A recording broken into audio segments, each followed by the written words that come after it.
Buenas tardes, queridos amigos. Estamos una vez más acá en Disenso, este programa que hacemos sobre temas de filosofía y metapolítica. Les quiero anunciar que está repuesto Silvio Maresca, que ustedes lo pueden ver. Pero el pelo no se le cayó, fue una chanza mía. Y estoy muy contento porque miren qué cabellera. Pero más de una persona se alarmó por eso. No me diga. Y porque pueden pensar que el pelo se cayó por una quimioterapia o por cosas así. No se te va a caer el pelo, eso sí te envidio. Mirá, bueno, vos sabés que yo te envidio todo a vos, pero lo que más te envidio es el pelo. Porque la verdad que vos tenés todavía una melena bárbara, ¿no? Y porque me cuido. Yo tengo una pseudo cabellera, pero bueno, hacemos lo que, como decía mi padre, bastante hizo el zainito hasta esta altura.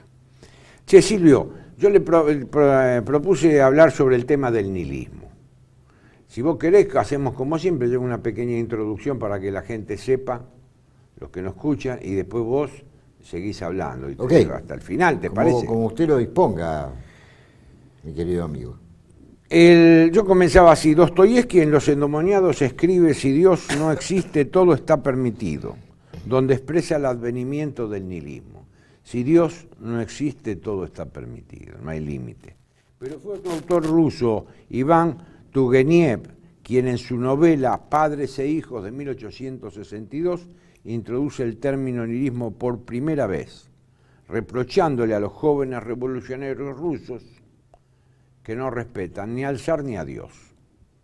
El zar era Alejandro II, que había liberado a los siervos de la gleba y que lo asesinan en 1881. Esto como para ver de dónde viene. Es decir, el nihilismo, ¿quiénes son los nihilistas? Para el primero de todo, aquellos que no respetan ni al zar ni a Dios. Es decir, no tienen ninguna autoridad. En otra novela, Dostoyevski dice: si Dios no existe, ¿de quién voy a ser ministro? Esa vinculación que había en Rusia entre el zar y Dios, ¿no es cierto? El zar era una especie de encarnación de Dios sobre la tierra. Sin embargo, es Nietzsche, del que seguramente vas a hablar vos largo rato, en La Gaya Ciencia, en el fragmento titulado El Loco. ¿Te acordás del fragmento? No sí, me claro. vas a decir que no te acordás. Si no me acordás de ese fragmento. Donde dice: busco a Dios, ¿dónde está Dios? Os lo voy a decir. Lo hemos matado, vosotros y todos nosotros somos sus asesinos. Dios ha muerto, Dios permanece muerto y nosotros le dimos muerte. Con la muerte de Dios irrumpe el nihilismo en la historia de la humanidad. Somos nosotros, los hombres modernos, quienes hemos asesinado a Dios. Somos nosotros, al desplegar la voluntad de poder, transformando el mundo en un gran depósito de mercancía. Eso lo agregaste vos, sí. Eso lo agrego yo para que sí, vean bueno, cómo leí, cómo voy elaborando. Esa última parte pertenece a Abuelo, no a Nietzsche. Es decir, el abuelo, el mundo transformado en mercancía, en tecnología, de alguna manera introduce el nihilismo, ¿entienden ustedes? Ven cómo estamos. Y dice, pero el tipo, ¿cómo me controla? Al mundo a desplegar esa voluntad transformado en un gran depósito de mercancía, lo hemos despojado de toda trascendencia y sustancia divina.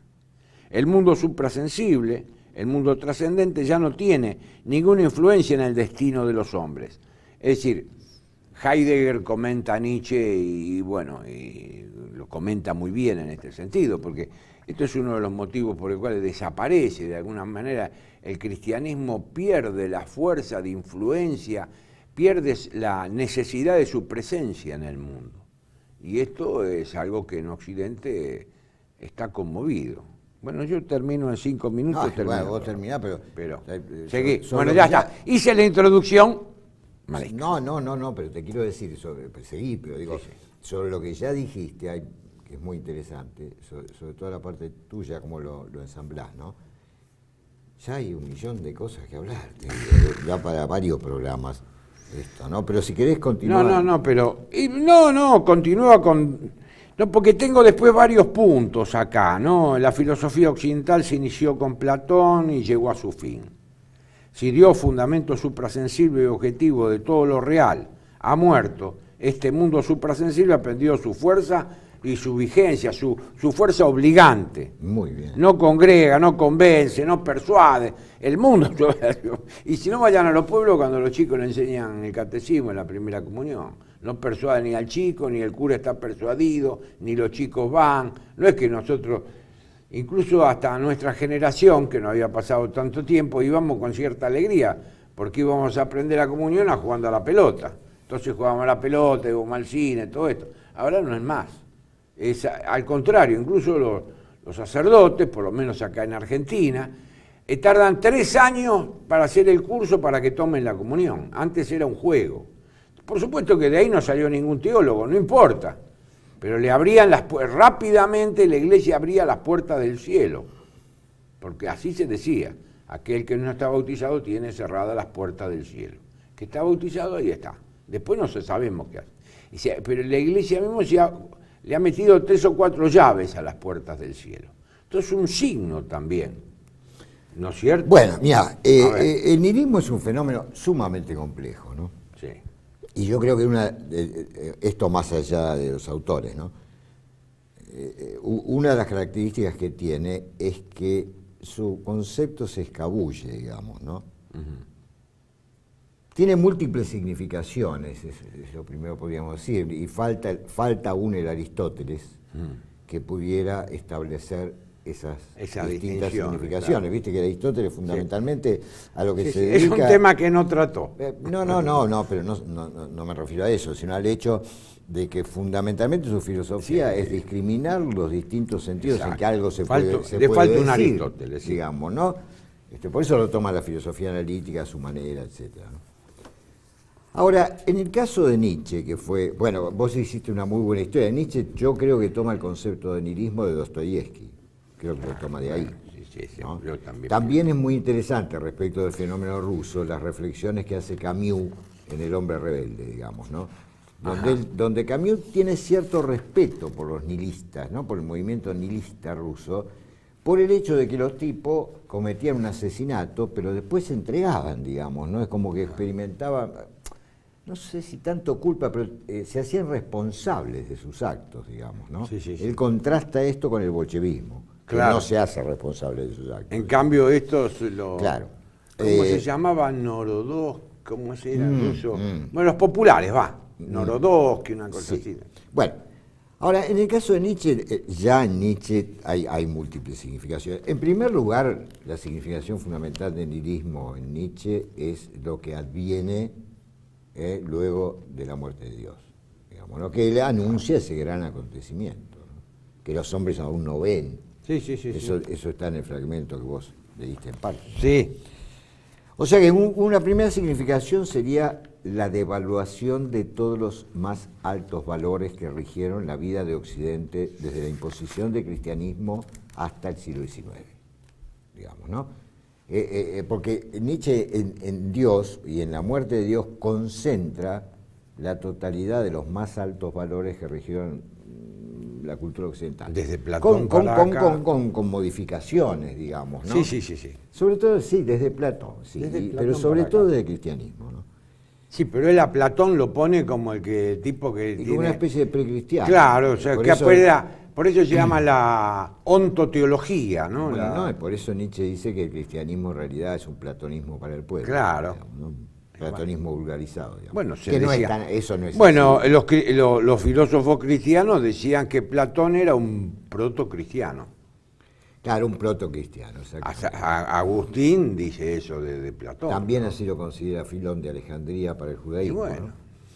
porque ahora, en Nietzsche mismo hay un significado más profundo del nihilismo, digamos, porque para Nietzsche el nihilismo, que significa el valor de nada, o sea, significa en esta segunda significación la devaluación de lo sensible, de la sensualidad y en general de la vida inmediata, digamos, ¿no?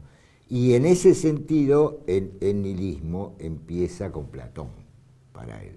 Claro. O sea que en realidad, para Nietzsche, Nietzsche, la muerte de Dios es la consumación de un proceso que ya era nihilista en el fondo desde el comienzo, pero que no obstante, y aquí viene la tercera significación, lograba controlar el advenimiento de lo que yo podría llamar el nihilismo desembosado, que es lo que estamos viviendo. Claro. ¿Y cuál es esa tercera significación? Esa tiene que ver, ya todavía más profundamente, con la cuestión de la vida. ¿En qué sentido? La actitud primordial del hombre, incluso como animal, que es en cierta forma, es afirmar la vida, decirle sí a la vida. Pero digamos, pero hay momentos en los cuales se produce un cansancio vital, digamos, ¿no? Qué grande. Porque esa afirmación de la vida no es una cosa que se dé así, qué sé yo, bucólicamente, sino que implica una voluntad de poder, implica un ponerse a sí mismo una y otra vez. Bueno, hay momentos en la historia de desfallecimiento. Entonces, el nihilismo representaría en este sentido más profundo, y que ya comenzaría con Platón, representaría atarse a la vida, negándola. Porque negar la vida es una forma de quedar atado a ella, digamos, ¿no? Así que ahí tendríamos esa tercera significación que da lugar al nihilismo, da lugar al platonismo, da lugar al cristianismo. Es decir, porque para Nietzsche el cristianismo termina sucumbiendo ante el nihilismo que lo habita, digamos, ¿no? De otra manera lo dice así, una manera a lo mejor más simpática. Y esto se nota muy bien en San Agustín cuando pelea en la ciudad de Dios, cuando pelea con los paganos, ¿no? En el cristianismo hay una voluntad de verdad, digamos, que no hay en las otras religiones, ¿no? Pero para Nietzsche la voluntad de verdad a toda costa, termina destruyendo ese mundo supersensible, termina destruyendo los valores, porque los valores implican un momento, la vigencia de los valores implican un momento, yo no sé llamarlo de irracionalidad, pero de ficción.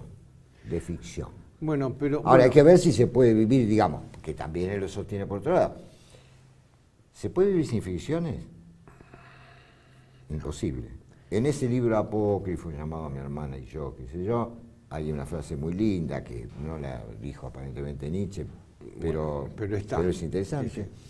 Dice, cuando perdí la última de mis ilusiones me volví loco. Bueno, ese era un primer panorama, ateniéndonos muy a Nietzsche. Está ¿no? bien. Vos trajiste lo de Heidegger, es otra teoría del nihilismo. Claro, ¿no? es otra Ahora que teoría. estamos viviendo la época del nihilismo, y volvamos al primer significado, la época de la devaluación de los más altos valores, digamos, y que no han sido, y esta era la esperanza de Nietzsche, que por ahora parece frustrada, que no han sido sustituidos por otra tabla de valores, digamos, la tabla de Moisés, si querés, no ha sido sustituida por otra tabla de valores. Eso es una realidad incontestable. A mí bueno, por eso les comentaba a los televidentes que en el caso de Nietzsche es el filósofo que se ha ocupado del tema del nihilismo, y como Silvio lo se ha ocupado filosóficamente, claro. Y se ha ocupado bien, y aparte se ha ocupado mucho tiempo y en casi todos sus trabajos. Ahora, a mí me gusta este tema que vos comentaste, que el nihilismo es muy difícil de definir. Yo traje acá el libro que se llama Sobre el ser, de Heidegger, que discute con Junger. Junger escribe un libro sobre la línea, y él le responde cuando cumplen 60 años, porque los alemanes tienen estas cosas, ¿no? Que entre ellos se dan bombo. Y entonces Heidegger participa del homenaje, le contesta.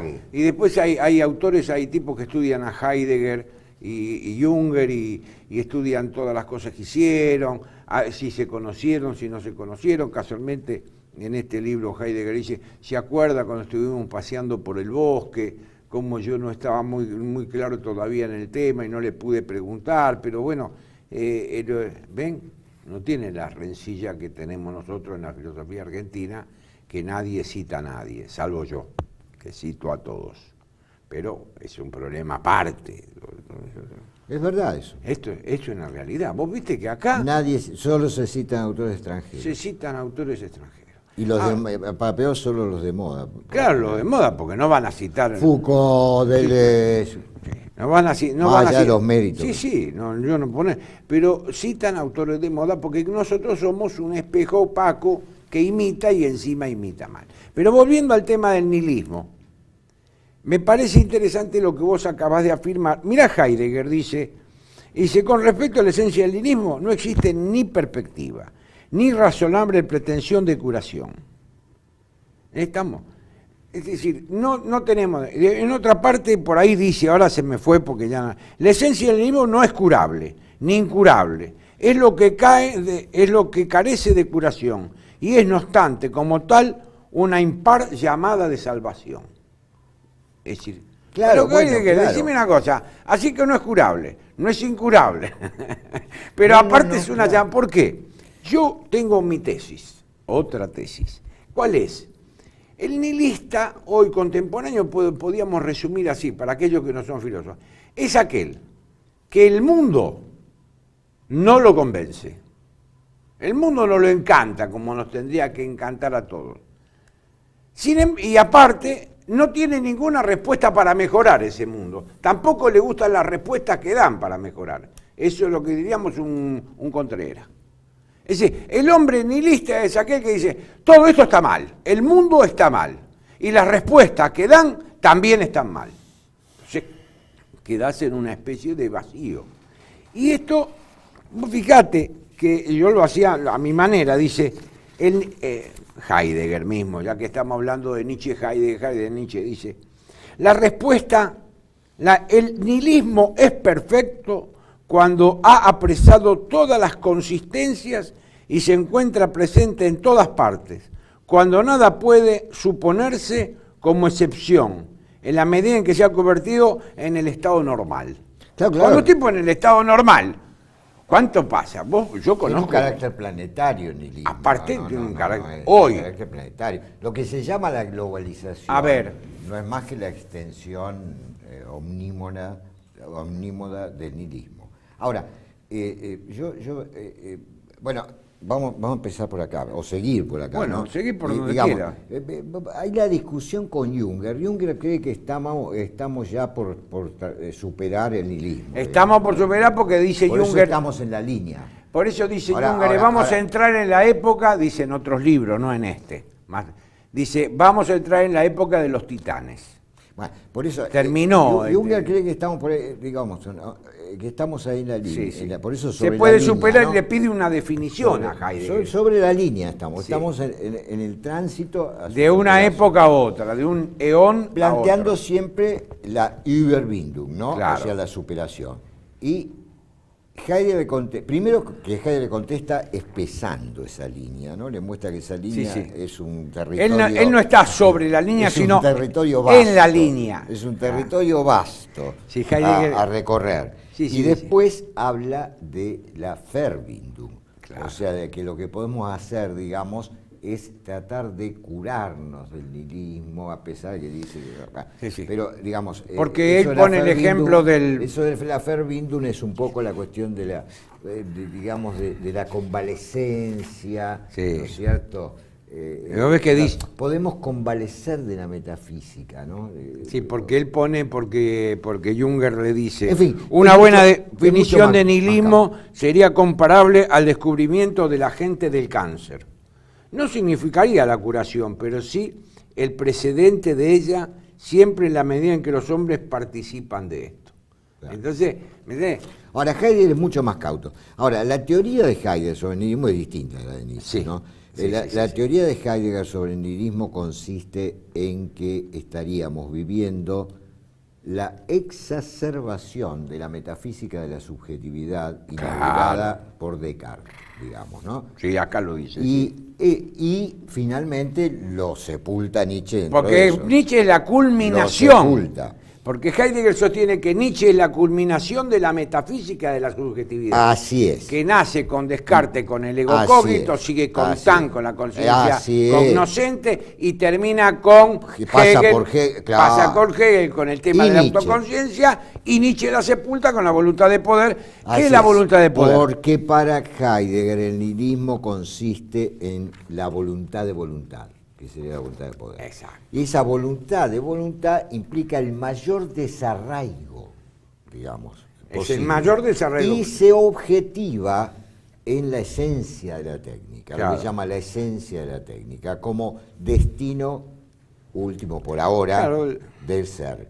Porque, digamos, Heidegger construye una historia del ser, ¿no es cierto? Cuya Está bien. última etapa, por ahora, porque, digamos, las épocas del ser serían modos en que se manifiesta, en que se Claro, fenomeniza. sí. Bueno, en la época del nihilismo, el ser se fenomeniza en los términos de la esencia de la técnica, que tiene que ver con lo que vos planteabas en un momento Claro. al final, o sea, la transformación del mundo en mercancía. En mercancía, en Y ahí- tecnología, en todo esto Y que ahí estamos es muy viviendo. interesante vincularlo con Marx, ¿no? Bueno. Porque Marx, Heidegger con Marx no tiene mucha No simpatía. tiene mucho trato, porque él hace la historia del ser, pero Sin embargo, en la Carta sobre el Humanismo dice que es el único que entendió la historia como alienación a fondo. volviendo a este Pero tema... no, espera, termino Bueno, la idea, ¿no? habla Digo, vos, como habría- ustedes ven, yo lo dejo hablar.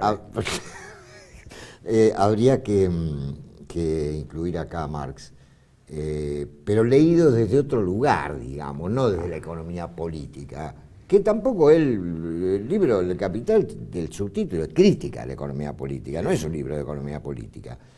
Pero habría que tomar ahí todo el tema del fetichismo de la mercancía, de la reproducción del capital. Porque a mí me parece, ahí Todo difiere eso un poco también, Heidegger, yo creo que tiene la algo que ver. última forma de la subjetividad moderna es el capital.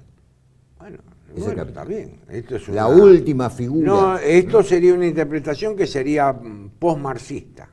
Claro, una cosa así. claro, porque yo digo el capital, no dije el capitalismo, Claro. dije el capital. Y bueno, Porque pero los vos intentos el cap- anticapitalistas fueron ni mellaron la reproducción ampliada del capital. no está mal esa interpretación, porque el capital no es otra cosa que trabajo acumulado. Ujú. Y si el capital es trabajo acumulado, y yo acumulo todo ese capital, ¿en dónde lo acumulo? En tecnología, en departamentos, en vivir de rentas, en vivir alienado, en viajes No, y en lo que hoy se llama el capital financiero. el del cual- capital financiero. ¿Qué es el capital financiero? ¿Qué es el capital Eso financiero? sabemos. Si es es algo que Subjetividad acumulada. esto trabajo es subjetividad, acumulado. es pura subjetividad. El capital financiero, podríamos decir así como Nietzsche es la conclusión de la metafísica de la subjetividad, el capital financiero es la conclusión de todo lo que fuera la metafísica de las cosas. Y la subjetividad- Porque es así. y la subjetividad. ¿Qué pasa con un hombre cuando tiene mucho dinero? Después que tiene muchos bienes, algunos de esos bienes los transforma en capital financiero, para disponer en un minuto de esos bienes que nunca dispone porque muere antes. Por Ahora, supuesto. ¿qué pasa? Vos esto Estamos, lo tenés- ¿Puedo seguir un segundo? No. No, porque te iba a hacer una Otra pregunta vez. para que hablaras vos. Bueno. Digo, ¿cómo se traduce en la política? Digo, ¿qué pasa con la política en el contexto del nihilismo? ¿Cuál es tu idea? Y para mí, yo quería... Digo, porque Napoleón decía la política es el destino. ¿Hoy la Sí. política es el destino todavía? No, yo creo que la política, hablando de este asunto, la política, fíjate qué ha pasado últimamente. Nosotros entramos en una época, si vos me permitís, en una época de pospartidos. Los partidos, hoy no se votan, pasó en Francia, no se votaron los partidos políticos, se votan los candidatos. Es la banalización de la política, la nihilificación de la política. Entonces se votan candidatos, ¿y qué votaron? Macron, votaron a Macron y al otro día Macron dice, este partido que se llamaba Inmovance, no sé cómo movimiento, no, es movimiento, sí, es movimiento, lo da de baja. Nosotros mismos tenemos un presidente que no tiene un partido. Bueno, Macron es un superlativo de Macri. Claro, el tema Macron. es que menos mal que nosotros, menos mal que Y si hubiéramos tenido un Putin, ¿qué hubiera sido? Que yo putón. Claro. No, pero... Pero esa Quiero decir- nilificación de la política se da en que hoy se votan candidatos, ni siquiera se votan partidos, no se votan ideales, no se votan programas, se votan partidos. Macri es un hombre que surgió no de un programa, Macri surgió como un candidato él, pero no surgió de un programa, no tiene... Salvo que la gente piensa, cambiemos esto, no es un partido político como el socialista, el radical, el peronista, el conservador, es una alianza donde hay algunos radicales, no todos, pero es una alianza circunstancial, no tiene visos de continuidad dentro de la historia, Sí, por lo menos particularmente argentina. en la historia argentina lo que sucedió es que al grito del 2001 que se vayan todos, se fueron todos los partidos y quedaron los mismos tipos, con la facilidad ahora de pasarse de un lado a otro todos los días. La última es la progresista Ocaña, que terminó con Macri. Pero Macri también es progre, ¿no? Claro, pues ahí también también. habría que ver la relación entre nihilismo y progresismo, ¿no? Escuché un largo reportaje hecho por la Universidad de Quilmes o alguno de esos centros bolcheviques a la Dilma Rousseff, un largo. Es el mismo discurso que el de Cristina Kirchner, digamos. Pero es una confusión absoluta, digamos, ¿no? O sea, es la igualdad de oportunidades, pero la igualdad de oportunidades está vinculada con la igualdad de género, esto con los negros y la vivienda, pero el otro es el capital concentrado, que nunca se sabe quién es, porque nunca hay un nombre. Es decir, es una especie de revolución en la palabra que Pero nunca vos llega a las fijate, cosas, ¿no? pero- Es decir, es como que, ¿sabes lo que me da la impresión a mí por momentos? Que la política hoy ha devenido estoica. ¿Te acordás que hicimos un programa sobre el Sí. nihilismo, ¿no? En el universo del nihilismo, la política ha devenido estoica. Es decir, puede lucubrar en el pensamiento, en el mejor de los casos, digamos, pero la realidad no la toca, está ahí, no se puede tocar, digamos, ¿no? Que es lo que le pasa al estoico. El estoico es libre en su pensamiento, Claro. pero la realidad es La inmodificable. realidad no la toquemos, de la realidad no hablemos. De la realidad. Ahora, o hablemos, pero no la transformemos. bueno, eso ¿no? jamás, o nunca. sea- Esto no levantan una hoja de la vereda, no levantan una hoja de la vereda, porque no... Y eso lo comparten igual derechos. Lo comparten izquierdas, ambos, lo comparten ambos. Vos ves el caso de Trump. Mirá, digamos. Trump, sí, bueno, dijo un montón de cosas, Sí, pero hace lo mismo que hacía Clinton, qué sé yo, o no sé quién estaba antes. El se negro con valija estaba se antes. presentó como una cosa que podía ser una alternancia. Vamos que a ver podía- todavía. ¿no? Todavía es muy poco. Bueno. Un capítulo aparte es el odio, ¿no es cierto?, de los progres a figuras como Trump o a Marie Le Pen. Claro. Digo, cuando en realidad tienen consignas que tienen algún tipo de relación con lo que ellos plantean. Sí, La sí. misma Cristina Kirchner dijo en un momento, el Trump está haciendo lo que yo decía que iba a hacer.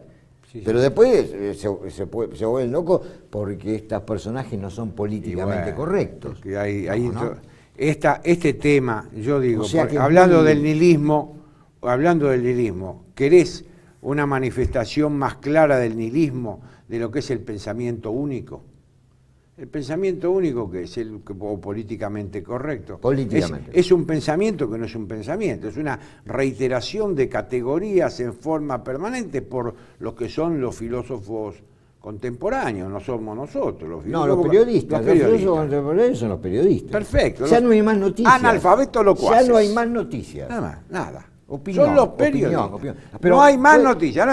Antes el tipo leía y te pasaba el teléfono y se iba. No, ahora tenés todos los tipos, los hermeneutas cotidianos. Pero pueden pasar de opinar sesudamente sobre cómo deben proceder los jueces a cómo era técnicamente la bomba que puso un terrorista. Y te voy a decir una cosa, te voy a poner en... A decir por qué no hizo el gol a Lario. Es Exacto. decir, pero todo con un tono de cientificidad.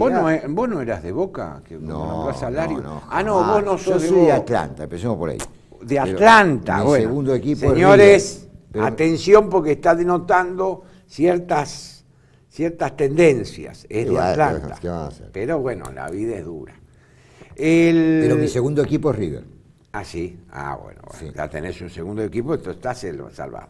Che, yo quería hacer una observación, ya que lo estuve leyendo, porque viste que toda esa tendencia que salió, yo estaba releí este libro sobre la línea que se llama Sobre el ser, después salió como el concepto de Heidegger, y entonces dice esto, porque vieron que salió toda la acusación de Heidegger, que era nazi, que esto, que el otro, en este libro, mire lo que dice Heidegger. Dice, escribiéndole a Junger, ¿no? A ese. En el invierno de 1939 a 1940 comenté ante un reducido círculo de profesores universitarios su obra El trabajador, del Arbeiter. Gran obra, ¿eh? Provocó extrañeza, bueno, obra. eso. Y dice, sin embargo, Der tampoco Arbeiter, fue una der sorpresa. Arbeiter. Der Arbeiter. Sin embargo, tampoco fue una sorpresa que un intento de explicar la obra Der Arbeiter fuese vigilado y al fin suspendido en el 40. Porque es propio de la esencia de la voluntad de poder no dejar que aparezca lo real de que esa voluntad se apodera en la realidad en que la voluntad misma es esencia. Muy bueno. Fíjense ustedes lo que dice. ¿Sí? Bueno. La voluntad de poder se apodera de la realidad, claro. y esa realidad es esencia, pero no es la realidad, es el empoderamiento de la voluntad. ¿No? Por eso se habla de los simulacros hoy, exacto. ¿no? Más superficialmente, sí. Los autores posmodernos. Pero vos fíjate qué crítica... te hablan del simulacro. Por eso es tan difícil hoy tu posición y la mía, la tuya realista, digamos, y la mía en busca de lo real, sin ser realista, claro, ¿no? Proveniendo más bien del idealismo. Pero por eso nuestra búsqueda es tan difícil, porque lo real justamente también se sustrae, digamos, claro, hoy por hoy. Se ¿no? sustrae. Sí. Así como digamos, a los modernos, a los primeros modernos, digamos, a los primeros, Galileo, Descartes, los primeros grandes pensadores modernos, se les sustraía el viejo saber, digamos, había una crisis del saber, y ellos logran instituir un nuevo paradigma. Hoy tenemos una crisis de lo real. ¿Dónde está lo real? ¿Dónde está lo real? ¿No? Exacto. Se nos sustrae. Sí. Se nos sustrae porque está sustituido por esta voluntad de voluntad, digamos, que genera mercancías. Claro, ¿no? El ente ha sido convertido en mercancía, para decirlo fácil. Sí, ¿no? para digamos, decirlo en no tenemos lo ente, tenemos mercancía, se confunde con las cosas, exactamente. Bueno, ahora, el libro de Junger es muy importante. El trabajador. El libro de 32, donde Heidegger reconoce en otros textos que gran parte de su pensamiento sobre la técnica lo comenta, de allí. Extraído de ahí. Es un libro extraordinario, porque en ese libro Junger, que fue un gran pensador, murió hace poco, Junger, y pico de años. Vivió 103 años. Sí, bueno, en la Primera Guerra Mundial padeció múltiples heridas. Fue, ¿cómo se llama? El premio por la Mérite, le daban los franceses. Le dieron la medalla más grande al héroe en combate en la Primera Guerra Mundial. Sí. El hermano de él se llama Georg Junger, tiene un trabajo muy lindo, ha sido un hombre que trabajó mucho el tema de la técnica. Que lo publicó, como muchas otras cosas, Victoria Ocampo. Sí, lo publicó Victoria Hay que reconocer Ocampo. algunas cosas en ese sentido. Pero no tenía, eran ciertos parapetos a la mediocridad. Puede decir de Victoria Ocampo lo que quiera, pero no fue una mediocre. De las primeras traducciones de Heidegger en castellano, bien hecha. Las tuvimos en la Editorial Sur. Claro. Y eso hay que reconocerlo, ¿viste? Si no reconoces eso, como hay que reconocer el talento de Borges, digamos. Sí, pero hablando de Junger, vos sabés que ahora, viste que en la facultad nunca se dictó Junger, nunca, jamás en la vida, ni se dicta ahora. Es un pensador, lo que pasa es que no es estrictamente un filósofo. No es estrictamente un filósofo, estricto sensu. Es un pensador, ensayista, novelista, historiador, entomólogo era. Junger era entomólogo de profesión, y con los bichitos, tenía colecciones de bichitos, de mariposas. Bueno, ahora vos fíjate, el pensamiento porque no quiero que se me escape y enseguida volvés a Junger. Fíjate este atentado que tuvimos ahora en Inglaterra, ¿no? Estamos hablando de nihilismo. Sí. Y yo voy a hacer una pregunta terrible. ¿Quién es más nihilista? ¿O no son por igual nihilistas quiénes o quién puso la bomba que esa cantidad de idiotas que van a un recital de rock? Bueno, eso es No hay que ser un perfecto idiota para ir a un recital. Y bueno, pero esa es la vaciedad total. En un festival de rock es la vaciedad Acordate total. lo que pasó acá con el Indio Solari, ¿no es cierto? No, pero es una vaciedad total. Bueno, O sea, ¿quién es más nihilista? No sé, yo la verdad Ambos que no son nihilistas. No puedo, no. Porque el fundamentalismo islámico es nihilista, pero la vida, el nirvana idiota que es la Europa actual, porque es un nirvana idiota, también es nihilista y es primariamente y positivamente nihilista. ¿Qué valores tienen? Y son las dos. Esos jóvenes, ¿qué valores tienen? Es que son las dos caras del nihilismo. Tiene dos caras, tres caras, las múltiples caras que tiene. Se encontraron las dos caras. Decía que era tan se difícil encontraron definir. caras, por eso vos, Heidegger, yo y todo lo que pensamos un poco, sabemos que no podemos definir de una el nihilismo como podemos definir un cuadrado. No podemos, de cuatro caras, El no nihilista podemos. no es solo el terrorista, obviamente, ni mucho menos. No. Bueno, la vaciedad. Dejando de lado la brutalidad de los israelíes, ¿no es cierto?, con los palestinos, de la cual nadie habla. Como los judíos tienen poder, de eso no se habla. Y bueno, pero, digamos, nosotros hablemos, total, trabajo no nos va a dar nadie, así que nosotros podemos. ni los terroristas ni los cantantes de rock. Y no quieren interrumpir el próximo recital porque hay un negocio de por medio, no para mostrar que no hay miedo a los terroristas, como dicen los eruditos intelectuales periodistas. Sí. No, es para continuar el negocio. ¿Te gusta, como yo lo llamo los periodistas, analfabetos locuaces, que le digo? Sí, me gusta. Son analfabetos locuaces. Vos sabés que un tipo en España me Yo citó. no lo puedo soportar más. El tipo en España, digo, pero como me cita analfabetos locuaces. Porque vos te diste cuenta que hablan de todo y sobre todo. Che, volviendo a Junger, para que sí, quede un poco cierto, de... estabas hablando de Yo Junger. siempre tengo este espíritu docente, ¿qué voy a hacer? Pero vos sabés que me estoy acordando que el tema de Junger escribe en la parte filosófica, más allá de las novelas. La novela sí, claro. Acantilados de mármol, claro. la tradujo Borges. ¿Ah, sí? Borges tradujo Acantilados de mármol, que es la primera novela de Junger, que es sobre la Primera Guerra Mundial. Sí, porque a él le gustaba la guerra. Se le encantaba. Y entonces tenía, ¿sabes qué? El Cuento, fragor de me la estoy batalla. acordando que tiene varias figuras, porque está el trabajador, está la figura del anarca, está la figura del rebelde, está la figura del emboscado. El emboscado, la emboscadura. La emboscadura. También traducido por Editorial Sur. Sí, no, yo tengo una traducción posterior, pero no importa. Bueno, yo ya sé que vos tenés las mejores editoriales. No, la mejor, no, al contrario. Observen ustedes qué libro tengo yo de Heidegger, ven fotocopias. Ven los pobres como hacemos. Bueno, ya filosofía. todo el telespectador sabe que vos sos medio grasa. O sea, no, eso no. Sí, bueno, yo creo que podemos hacer una pausa, ¿te parece? Y Sí. seguimos. ¿Cómo no? Bueno, una pausa.